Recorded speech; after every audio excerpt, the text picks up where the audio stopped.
libros. Y yo le alabo el gusto, porque en definitiva, ¿para qué va a estudiar una mujer, Mario? Si puede saberse. ¿Qué sacan limpio con ello, dime? Hacerse un marimacho, ni más ni menos. Que una chica universitaria es una chica sin feminidad. No le des más vueltas. Que para mí una chica que estudia es una chica sin sexy. No es lo suyo, vaya, convéncete. Estudié yo, además. Pues mira, tú no me hiciste ascos, que a la hora de la verdad, con todo vuestro golpe de intelectuales, lo que buscáis es una mujer de su casa. Eso, y no me digas que no. Que menudos ojos de carnero degollado me ponías, hijo, que dabas lástima. Y en el fondo, si me conoces en la universidad, hubieras hecho fu, como el gato. A ver, que a los hombres se os ve venir de lejos, y si hay algo que lastime vuestro amor propio, es tropezar con una chica que os dé ciento y raya en eso de los libros. Mira, Paquito Álvarez, sin ir más lejos, cada vez que empleaba mal una palabra y yo le corregía, se ponía loco, aunque aparentase echar la broma. Ya, bromas. Claro que Paco procedía de un medio artesano y encajaba mal los golpes. Eso también es verdad. ¿Sabes lo que decía mamá a este respecto? Decía, a una muchacha bien le sobra con saber pisar, saber mirar y saber sonreír. Y estas cosas no se las enseña el mejor catedrático.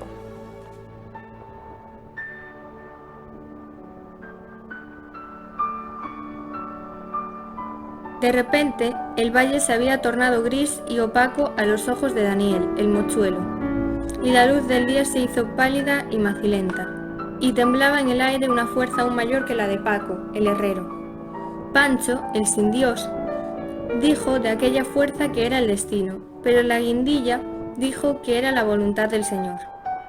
Como no se ponían de acuerdo, Daniel se escabulló y entró en el cuarto del herido. Germán, el tiñoso, estaba muy blanco, y sus labios encerraban una suave y diluida sonrisa. El tiñoso sirvió de campo de batalla, durante 8 horas, entre la vida y la muerte.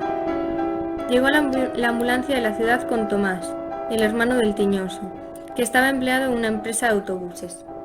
El hermano entró en la casa como loco, y en el pasillo se encontró con Rita, la tonta, que salía desfavorida de la habitación del enfermo. Se abrazaron madre e hijo de una manera casi eléctrica. La exclamación de la tonta fue como un chispazo fulminante. «Tomás, llegas tarde. Tu hermano acaba de morir», dijo. Y a Tomás se le saltaron las lágrimas, y juró entre dientes como si se rebelara contra Dios por su impotencia. Y a la puerta de la vivienda las mujeres empezaron a hipar y a llorar a gritos. Y Andrés, el hombre que de perfil no se le ve, salió también de la habitación, todo encorvado, como si quisiera ver las pantorrillas de la enana más enana del mundo.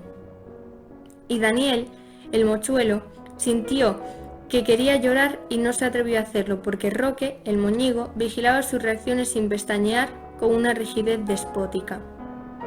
Pero le extrañó advertir que ahora todos querían al tiñoso. Por los hipos y gemiqueos se diría que Germán, el tiñoso, era hijo de cada una de las mujeres del pueblo, mas a Daniel, el mochuelo, le consoló, en cierta manera, este síntoma de solidaridad. Mientras amortajaban a su amigo, el moñigo y el mochuelo fueron a la fragua. «El tiñoso se ha muerto, padre», dijo el moñigo, y Paco, el herrero, hubo de sentarse a pesar de lo grande y fuerte que era, porque la impresión lo anonadaba. Dijo, luego, como si luchase contra algo que le enervara: «Los hombres se hacen, las montañas están hechas ya».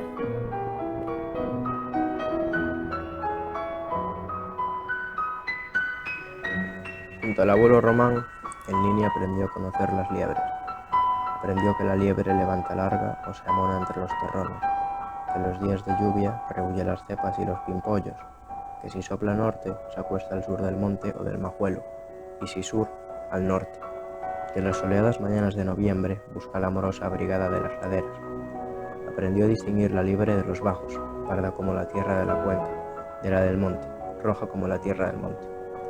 Aprendió que la liebre ve lo mismo de día que de noche, incluso cuando duerme. Aprendió a distinguir el sabor de la liebre cazada a escopeta del de la cazada a golpes y del de la cazada a galgo. Un sí es no es incisivo y ácido a causa de la carrera.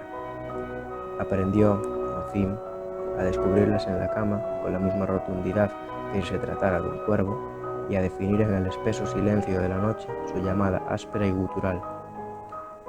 Pero también aprendió el niño, junto al abuelo Román, a intuir la vida en torno.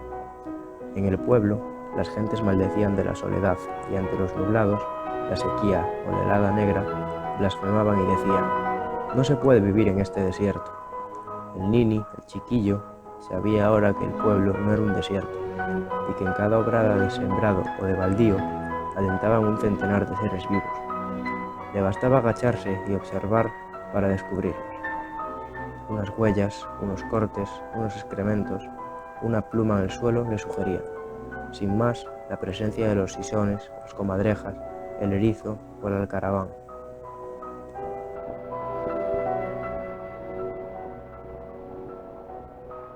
Gali alzó su voz apaciguadora. ¿Qué pensó usted, señor Cayo? ¿Pensar? ¿De qué? De Franco, de que hubiera muerto. El señor Cayo dibujó con sus grandes manos un ademán ambiguo. Mire, para decir verdad, a mí ese señor me cogía un poco a tasmano. Pero la noticia era importante, ¿no? Nada menos que pasar de la dictadura a la democracia. Eso dicen en Refico. ¿Y usted qué dice? Qué bueno. Lali le miraba comprensiva. Amistosamente añadió: de todos modos, al comunicárselo a Manolo, algo pensaría usted. ¿De lo de Franco? Claro. Mire, como pensar que le habrían dado tierra. Ahí sí que somos todos iguales. Rafa bebió otra taza de vino. Tenía las orejas y las mejillas congestionadas. Dijo excitado: pues ahora tendrá usted que participar, señor Cayo. No queda otro remedio. Ha oído el discurso del rey. La soberanía ha vuelto al pueblo. Eso dicen.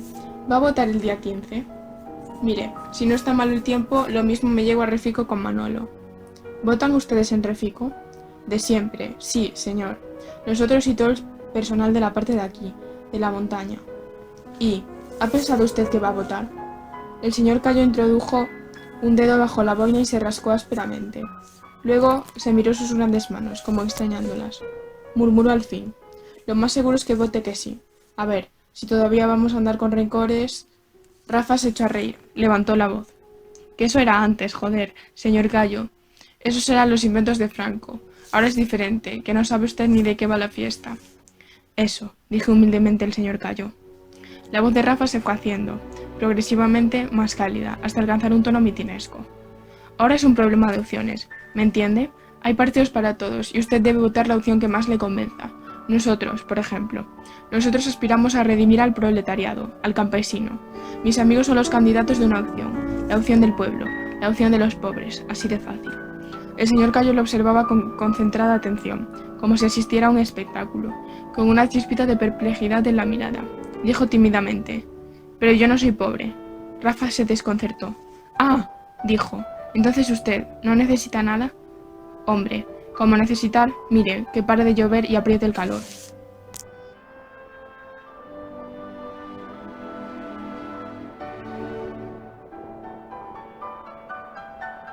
Cuando hace 5 lustros escribí mi novela El Camino, donde un muchachito, Daniel, el mochuelo, se resiste a abandonar la vida comunitaria de la pequeña villa para integrarse en el rebaño de la gran ciudad, algunos me tacharon de reaccionario. No quería admitir que a lo que renunciaba Daniel, el mochuelo, era convertirse en cómplice de un progreso de la dorada apariencia pero absolutamente irracional.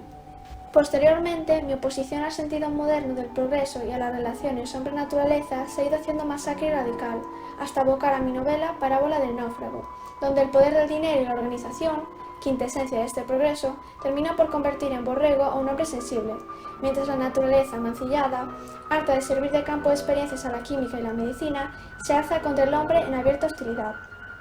En la fábula venía a sintetizar mi más honda inquietud actual, inquietud que, humildemente, vengo a compartir con unos centenares, pocos, de naturalistas en el mundo entero. Para algunos de estos hombres, la humanidad no tiene sino una posibilidad de supervivencia, según declararon en el Manifiesto de Roma, frenar su desarrollo y organizar la vida comunitaria sobre las bases diferentes a las que hasta hoy han prevalecido. De no hacerlo así, consumaremos el suicidio colectivo en un plazo relativamente breve.